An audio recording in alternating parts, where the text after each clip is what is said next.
বল্টু, তুই এত খুশি কেন? তুই কি পরীক্ষায় A+ পেয়েছিস নাকি? না মামা, আমি তো পরীক্ষায় ফেল করেছি।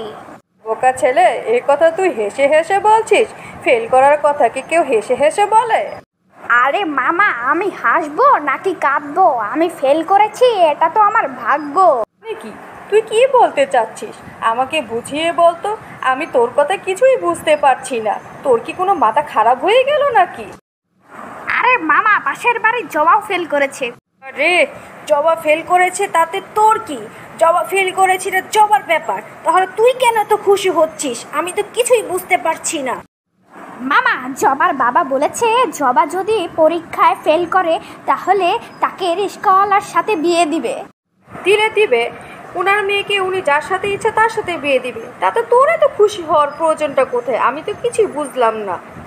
হ্যাঁ মামা, এর জন্যই তো হাসছি।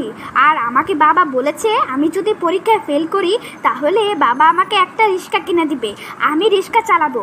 হলাম তো আমি রিক্সাওয়ালা।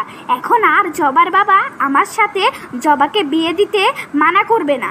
আমার দুষ্ট ভাগ্নে, তোর তো দেখি মাথায় বুদ্ধি আছে। আজেরা কাজের বুদ্ধি তো খুব খাটাতে পারিস। এই বুদ্ধিটা কি পরীক্ষার সময় আসলো না তোর? আরে মামা, ঠিকই বলেছ, কথায় আছে না, চোর গেলে বুদ্ধি হয়। আর দেখতে হবে না ভাগ্নেটা কার।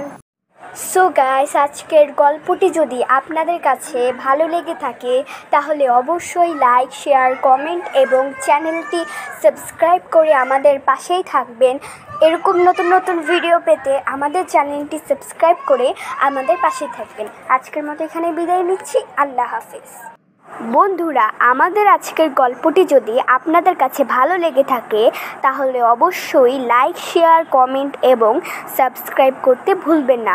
এরকম নতুন নতুন গল্প প্রতিদিন পেতে হলে আমাদের চ্যানেলটি সাবস্ক্রাইব করে আমাদের পাশেই থাকুন। আজকের মতো এখানেই বিদায় নিচ্ছি। আল্লাহ হাফেজ।